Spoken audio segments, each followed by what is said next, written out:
Hello, everyone, and welcome to another episode of You Could Hite a Cola podcast. My name is Daniel. This is my brother Clive. Hello, everybody. Welcome. Daniel, we're in the next section, as in the next year for these sections here. And depending on how much we get through today, at the very end, I want to talk about the important key things that happened in 1834. So we're in a new year, we're in 1834. And yeah, at the end, after we've discussed what we've discussed today, I've got a bit of a list of things that happened in 1834, because it's basically this lesson today and one more section from the next lesson, and that's 1834 over. We're into the next period, 1835. But then we only get a couple of sections in 1835, don't we? Isn't there only one or two revelations that made it into the Doctrine and Covenants in 1835? So Yeah, that's right. Yeah. we're going to be 1836 in no time. Crazy. Yeah. Okay, well, Clive, we're doing 102 to 105 today. Why don't you kick us off with a quote? Because I definitely don't have one. So hopefully you've got something. Yeah, so I've got a quote here from Dallin H. Oakes from April 1994. He said, "Faith in the Lord is trust in the Lord. We cannot have faith in the Lord without also having complete trust in the Lord, complete trust in the Lord's will and in the Lord's timing. As a result, no matter how strong our faith is, it cannot produce a result contrary to the will of Him in whom we have faith."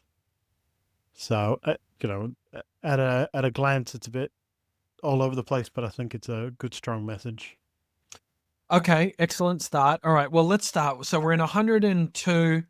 We've had a lot of problems. The Saints have the Saints are making their way to Clay County, and things are really, really bad.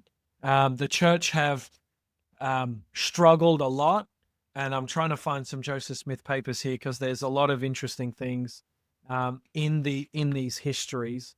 Clive, there's one I found that was recorded. This is from, hopefully you can see this, Joseph Smith Papers Histories, Volume 2, page 58. And this is a letter that was signed by Edward Partridge, William W. Phelps, John Whitmer, Sidney Gilbert, and John Correll. And it's just a really short letter that they write 2 days after this revelation came about. So February 17th, this letter was written on February 19th. So learning that a court of inquiry is to be held in Jackson County at the next regular term of the circuit court for the county, or that some kind of legal proceeding is to commence for the purpose of obtaining the facts as far as can be to the criminal transactions of riotous proceedings or bringing to punishment the guilty in that county. We therefore pray your honor to avail yourself of every means in your power to execute the law and make it honorable, and believing that the testimony of some of the members of our church will be important, and deeming it unsafe to risk our persons in that county without a guard, we request that you order from the executive already transmitted may be put in force, and then respectively, like I said, it's signed off by these guys here. So this is a letter that was sent because the Saints have been kicked out of the county, but they still own the land there. And the Lord is very clear that He wants them to keep hold of the land. Some leave it and move away from the land, and that's dealt with later. But they're still trying to, by all parts of the law, they're still trying to profess their innocence and get what's lawfully theirs back. Well, so they talk about what to do about laws and the people that are against them. But section 102 is also about church members that have done wrong. Like it's sort of like the organization of the disciplinary council, I guess, how it's all going to set up, how we're going to speak to people that have done wrong. They even institute that those members that are going to be in leadership positions must obey the word of wisdom, even though it wasn't like a commandment back then. There's certain things that they bring in at this time. And I think it's interesting that even now, things like this change, not change as in, sins are more lenient, but it's more like Well, I've got a few examples here. So, disciplinary council is now called membership councils. So it's not like a change of, no sin, but it's more of a helping.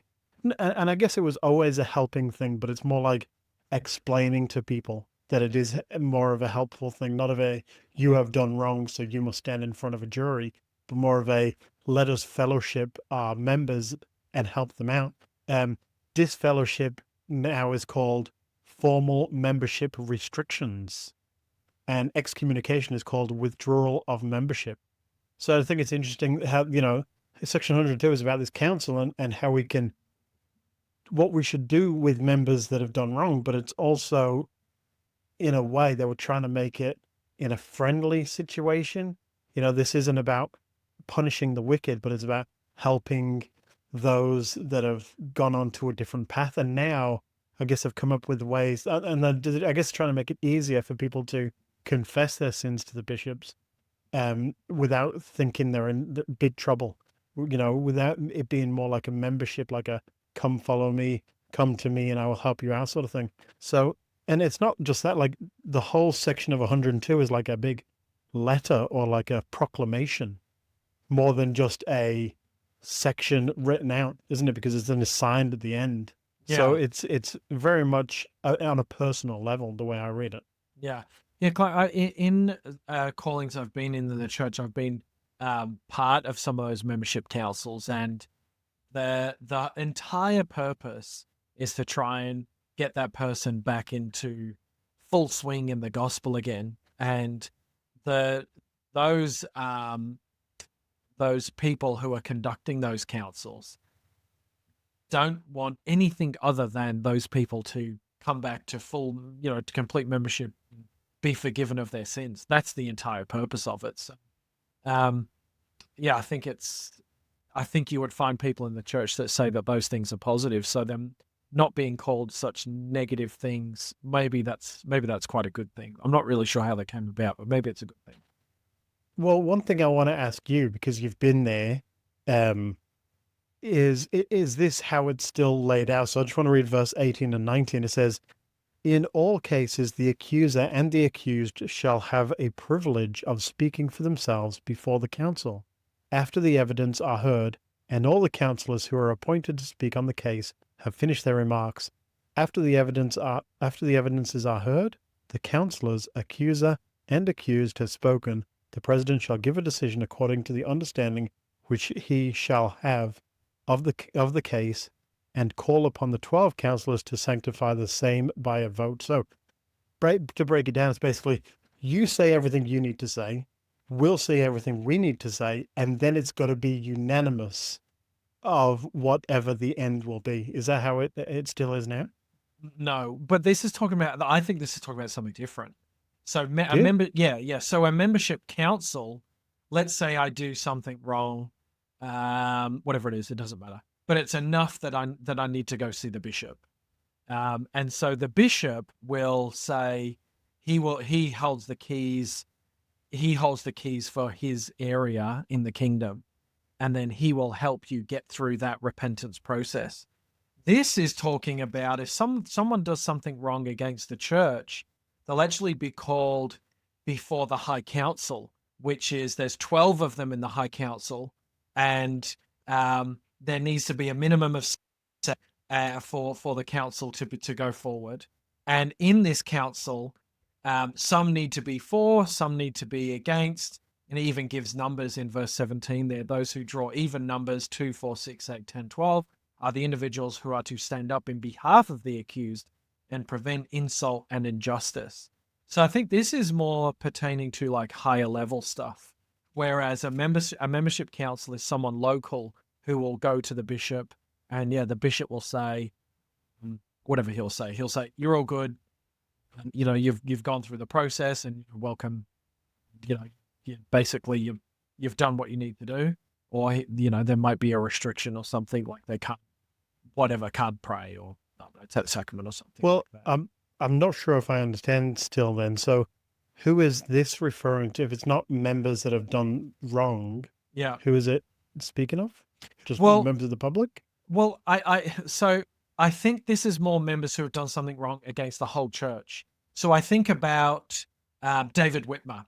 David Whitmer was called before one of these councils, and he was one of these councils effectively excommunicated David Whitmer. But if we talk about what happens in modern time, this doesn't happen in modern time. My current calling is I'm in the Stake High Council, and under no circumstances would anyone who is going through the repentance process come before the High Council.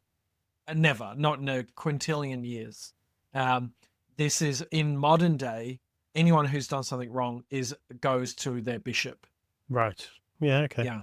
Let's start at the start, because it is really, really quite interesting. I found how this is spelled out. So you're right. In there's a time where Joseph and lots of other members are together, and they're kind of discussing things. And this revelation comes out. This Doctrine and Covenants section comes out a couple of days later. And if we look at verse 1, about halfway down.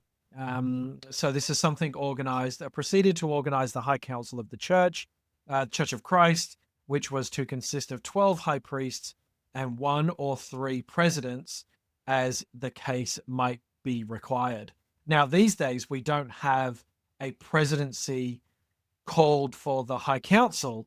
The stake president and the stake president's 2 counselors are the presidency of the High Council.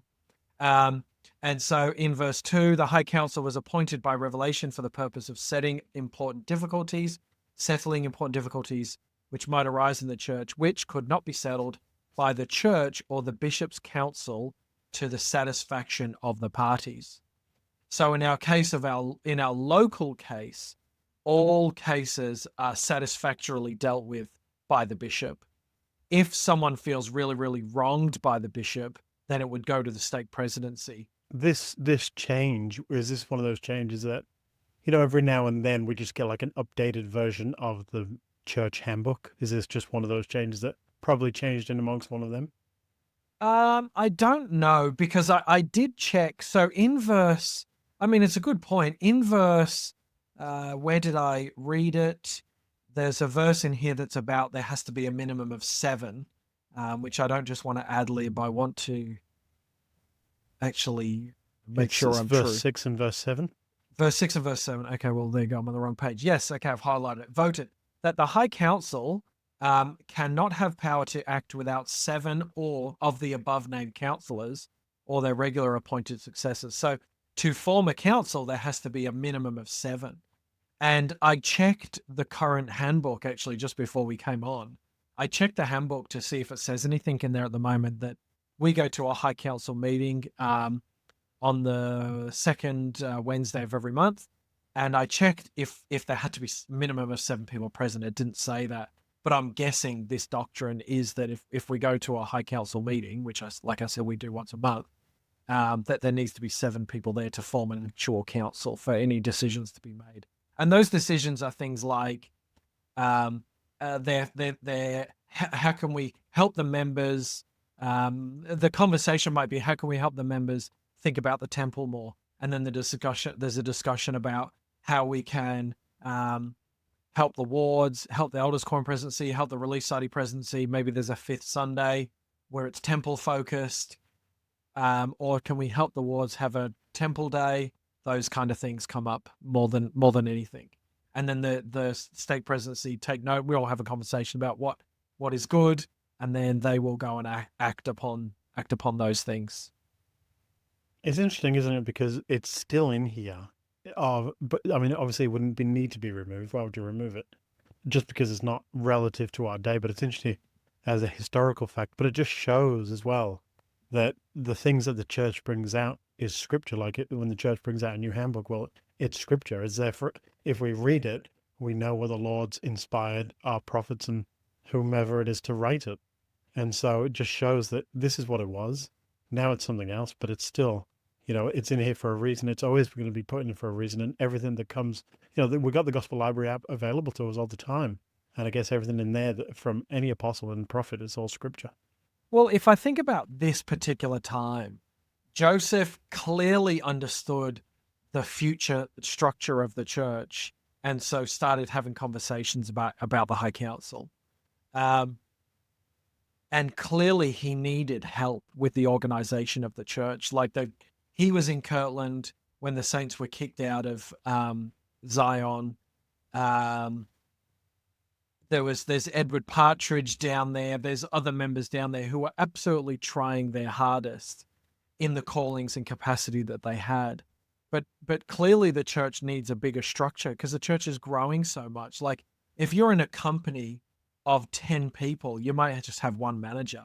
But if your company 10x's in size, you're going to need, do you need 10 managers? Maybe you can do 8 or 9, but you're basically going to need 10.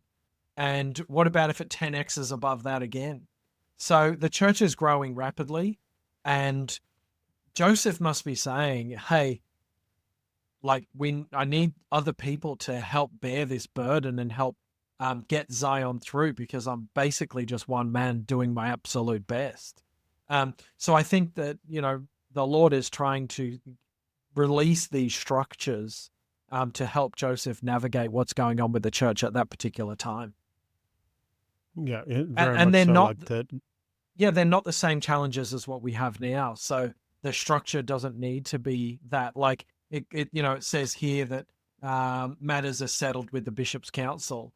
Well, I don't know specifically, but I would say it's in the high 90s that things are settled satisfactorily with the bishop's council.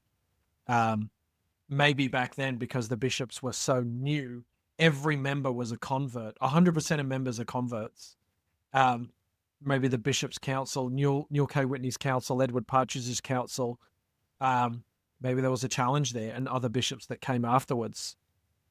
Yeah, well, I mean, this is why I always not argue, but I always make the point with other religions when they ask about mine, is who is your leader?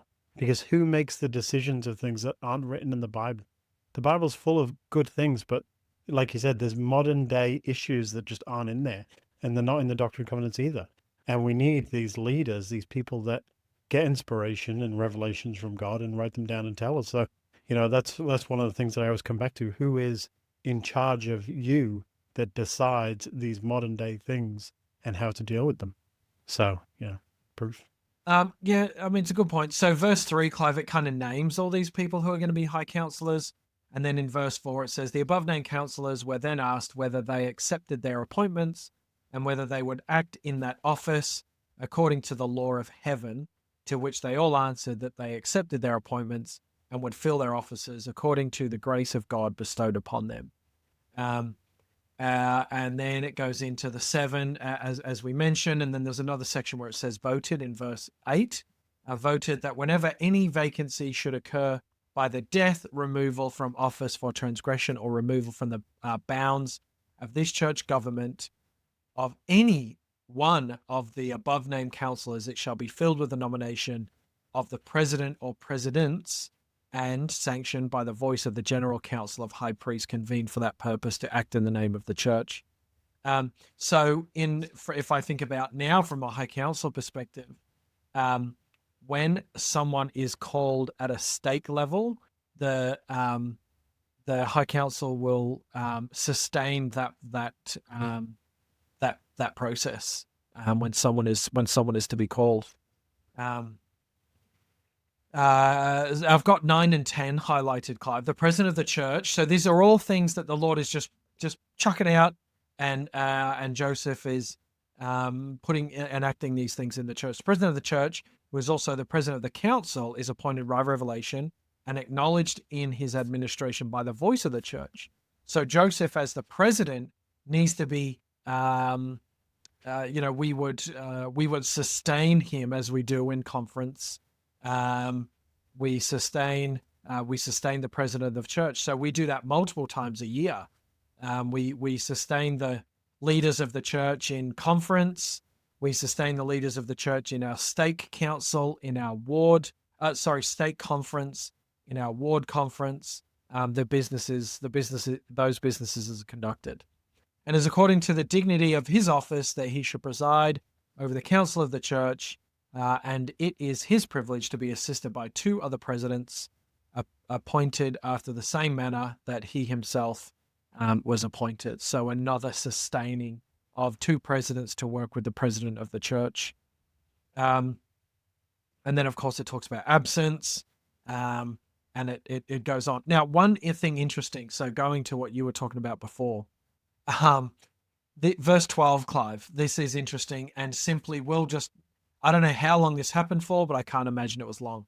Whenever a high council of the Church of Christ is regularly organized, according to the foregoing pattern, it shall be the duty of the 12 counselors to cast lots by numbers, and thereby ascertain whom of the 12 shall speak first, commencing with number 1 and in succession to number 12. So when it's time for the high council, they cast lots to see who is going to talk. I mean, that definitely doesn't happen.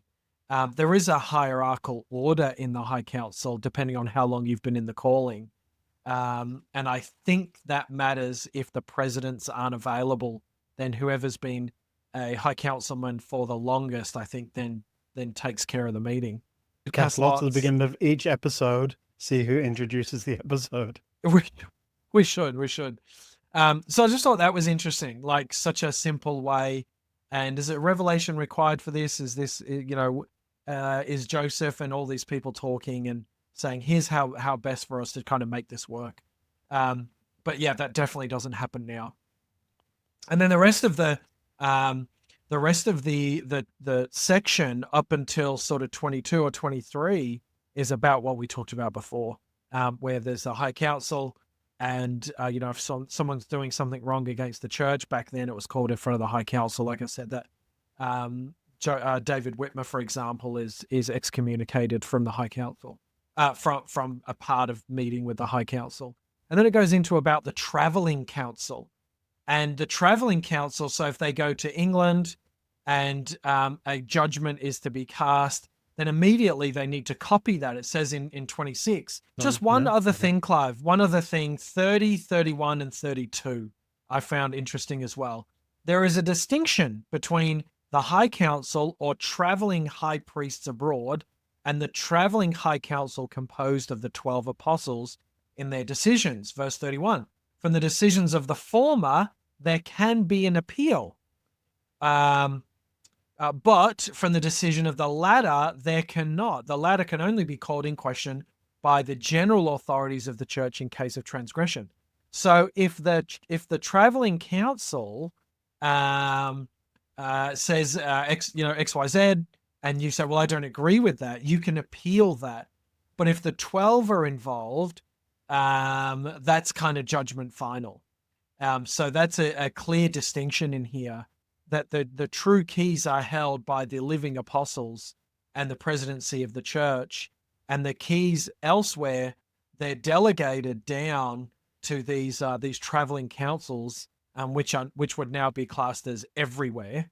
And there can be an appeal process there up to a certain point.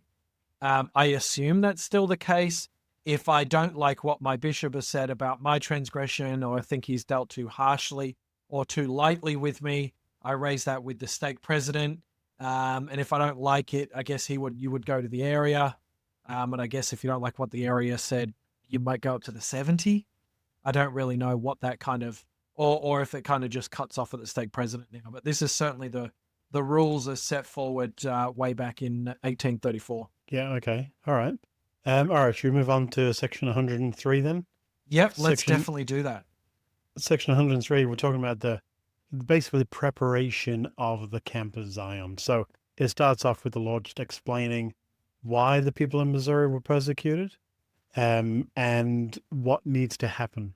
So unless you got anything for 1 through 4, I just want to read verse 5 and 6. I've got 2, 3, and 4 highlighted. Yeah, of course. What do you want to talk about them then? Well, it just says, it's just to your point of what you were saying before, it says here that, so it talks about the people being driven. This one here in verse 2 is the Lord is giving a reason as to why he allowed the people to commit such sin against the members of the church.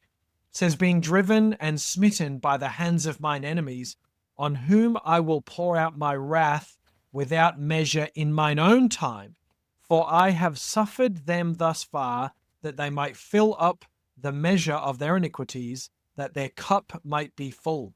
So the Lord's kind of saying, these people have their own free agency, and I don't need to interfere with this. They are filling up their cup of iniquity, and therefore that will be a judgment against them at a point in time in the future. No, and then 4 is then what you were saying before. There's a reason. The Lord gives a reason as to why the Lord allowed them. He says for a little season to be grievous with a sore and grievous chastisement, because they didn't hearken altogether to the precepts and commandments which I gave them. I.e., temple didn't get built, and there was different sins going on within this new growing church. Yeah, the Lord gives this promise, though, like, not all is lost. So in verse 5, I have decreed a decree which my people shall realize, inasmuch as they hearken from this very hour unto the counsel which I, the Lord their God, shall give unto them. Behold, they shall, for I have decreed it, begin to prevail against mine enemies from this very hour. So, yes, like you said, he's gone through the reasoning behind it, but as long as he counsels, or as long as they counsel to what the Lord has said, he has decreed them that from this hour, and I don't know if it's from this revelation, like from the moment Joseph receives this revelation, or the moment that he can explain it to them, but from this hour, they will prevail against the enemies. And that, that's got to be a massive relief to the people in Missouri when they hear this, to know that the Lord has gone, okay, now is the time. Now I will help. You follow the counsel and I will protect you. I mean, because we talked about last week, if you want to listen to it again, last week we talked about the awful things that happened to the people. And the Lord's preparing this army basically to go and save the people. But yeah, it's really interesting. And then, verse 7 straight away, and by hearkening to observe all the words which I, the Lord their God, have spoken unto them, they shall never cease to prevail upon the kingdoms of this world are subdued under my feet, and the earth is given unto the saints to possess it forever and ever. So promise to prevail until the earth is given unto the saints to possess it forever and ever. I mean, that is like a promise, like a Book of Mormon promise almost, As long as you continue to say what I say, the earth is yours basically until I come back. Obviously things happened, but you look at the church now and how strong it is, how rich it is, and yes, there is enemies, but nowhere near as bad as what they were back then. Yeah. And it's just an incredible blessing to what has happened. Yeah. I just thought I'd read a little excerpt, Clive. One of the best church history books is called Joseph Smith Rough Stone Rolling by Richard Lyman Bushman, who had a big part in the Joseph Smith papers. You can see it here. Those grey squiggles are from my wonderful niece who was over our house one day and scribbled on it, which is fine. No problem. There's nothing wrong with the inside. But it says Bushman says that on this day, Clive, that Joseph was unanimously voted the commander-in-chief of the armies of Israel. And he says here, the revelations did not explain how the saints were to respond to violence. The Book of Mormon contained examples of extreme pacifism and equally vigorous militarism.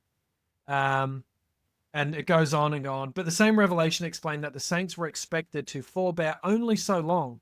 If smitten once, twice, or thrice by their enemies, they were to bear it patiently and revile not against them, neither seek revenge.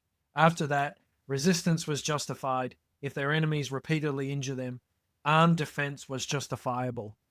And so we see this era of this, what we call Zion's camp. It just comes into full swing on this day of February 24th.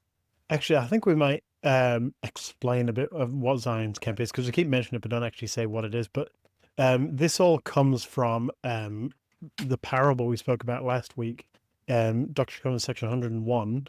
And I'll just read verse 55 of section 101. It says, and the Lord of the vineyard said unto one of his servants, go and gather together the residue of my servants, and take all the strength of mine house, which are my warriors, my young men, and they that are middle-aged also among all my servants, who are the strength of mine house, save those only whom I have appointed to tarry. So basically that revelation is what's coming forth now. So Joseph Smith, he organized, it was like 200 men, was it 200 men? To march to Missouri and to rescue basically the people in Missouri. That's exactly right. Yeah, he organizes hardly any at the time. It wasn't even that. But the revelation comes through as we continue going through 103. Originally, the Lord said He wants 500, and if there's 500 come together, the Lord Himself will make sure that they overcome.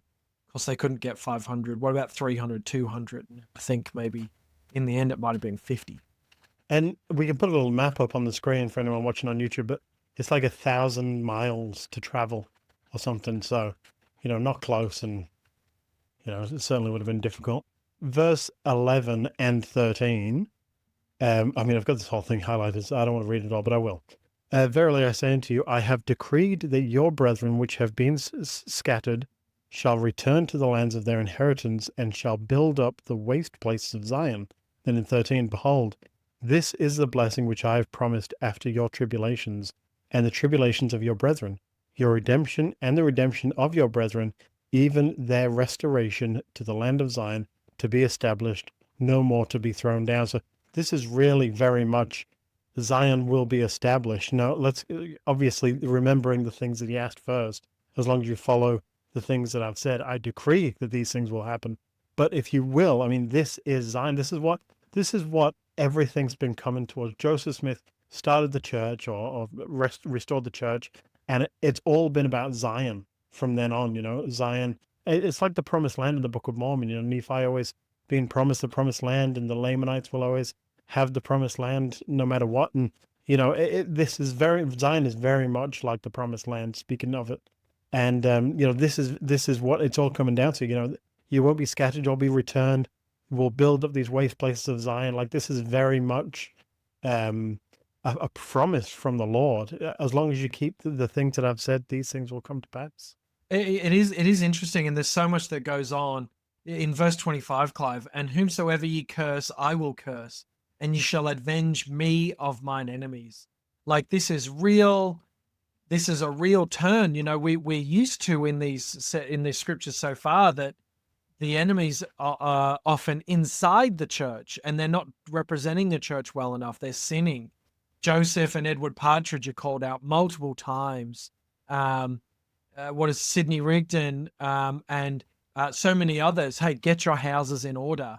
But now we're seeing this total other side. Like, there's something going on, and you have the right to sort of fight for yourselves.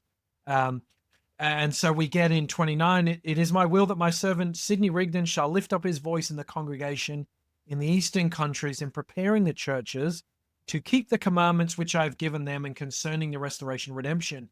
It is my will my servant Parley P. Pratt and my servant Lyman White should not return to the land of their brethren until they have attained companies to go to the land of Zion by tens, 20s, 50s, or by hundreds, until they have obtained the number of 500 of the strength of my house.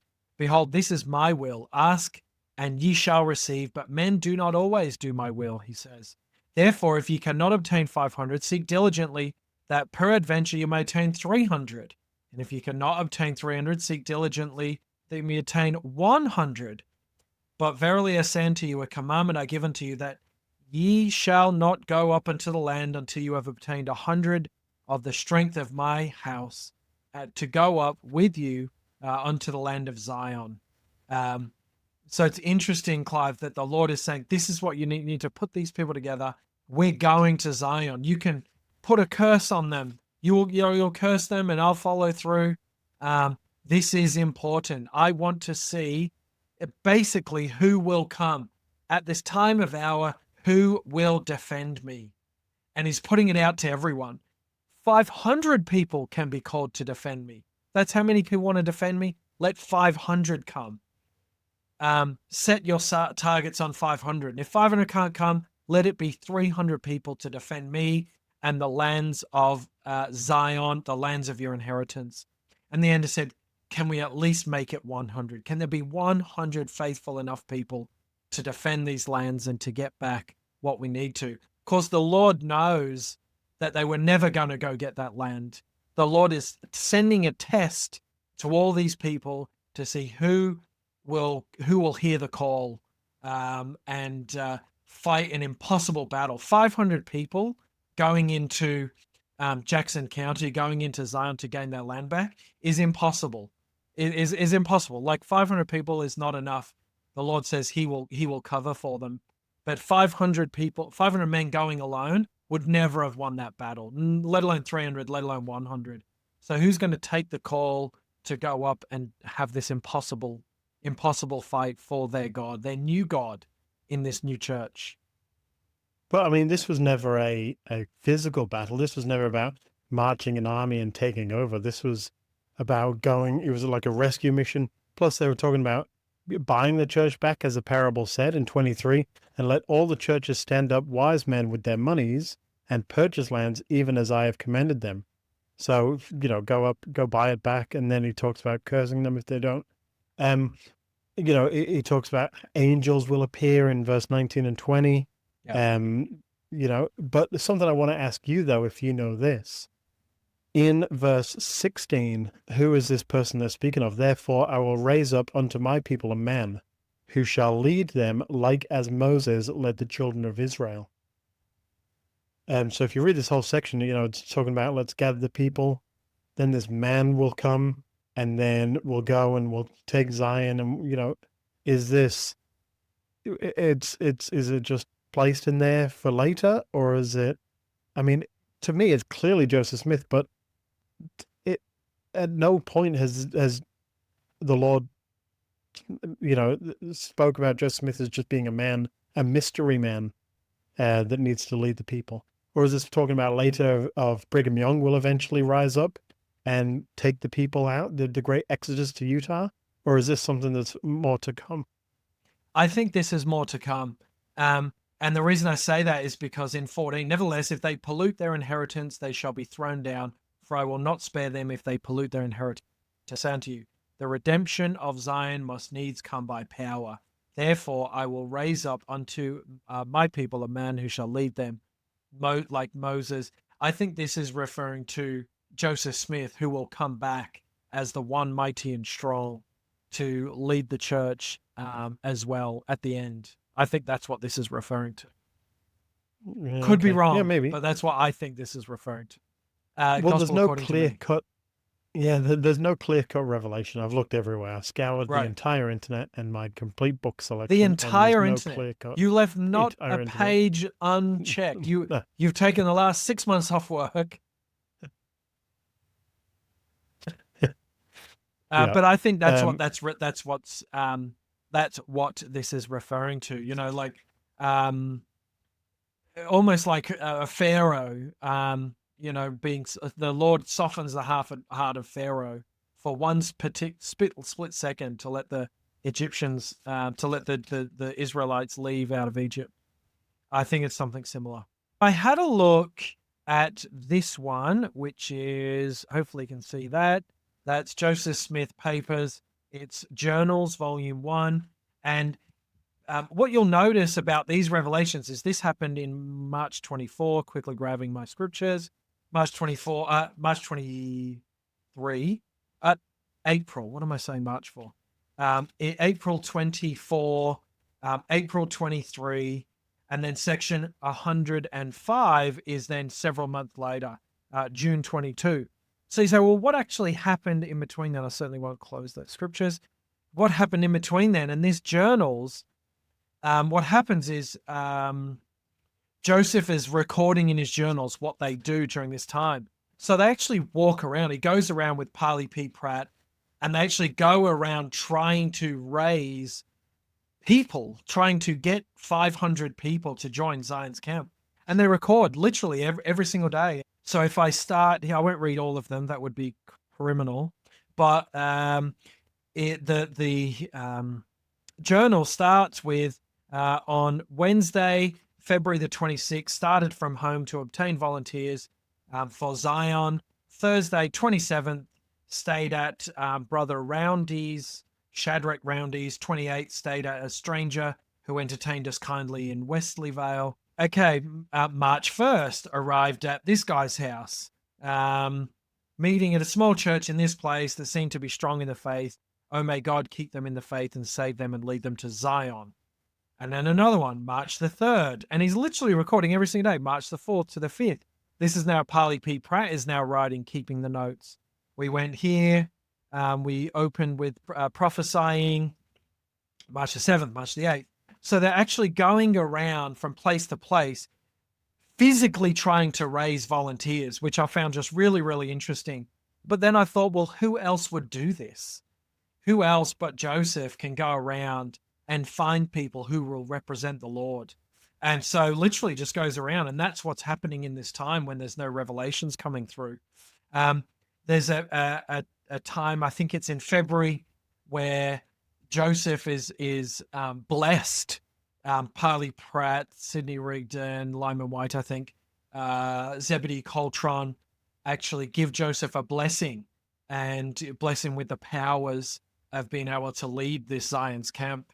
And then they bless Sidney Gilbert, not Rigdon, Sidney Gilbert as well. So all these things are going on at this time. March 17th, 30th of March, 1st of April. And it literally says all the things that they did on these days, and they're recording them in their journal. And it's only just one line, but it says March the 24th, for example, 24th, I'm not able to start for home, but feel determined to go on the morrow morning. And then he goes on the next day and goes to another place. So I just thought I would fill everyone in on that. What I found quite interesting is Joseph's literally, I'm just going from page to page here.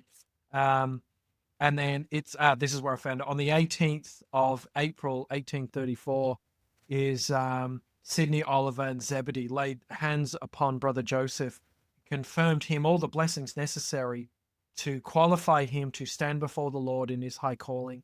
And he returned again in peace and triumph to enjoy the society of his brethren. Brother Joseph, Sidney, and Zebedee then laid their hands upon Brother Oliver, confirmed him the blessings of wisdom, understanding sufficient for his station, that he be qualified to assist Brother Sidney in arranging the church covenants, which are soon to be published, and to intelligence in all things. Goes on and on. Then they blessed Zebedee. So really interesting that all these things are happening, Club, every single day, just because there's a gap in the revelation. Joseph is out doing the hard work, calling people and finding who will answer the call to represent the Lord in Zion's camp. Thanks for tuning in to another episode of You Could Hide to Collar podcast. Catch us on YouTube, subscribe to us there. Catch us on Instagram, catch us on Facebook. And thanks for following along in this year's Come Follow Me. We're well into September, and I feel like we don't have much further to go. So, so far, so good. Thanks for tuning in. See you next week.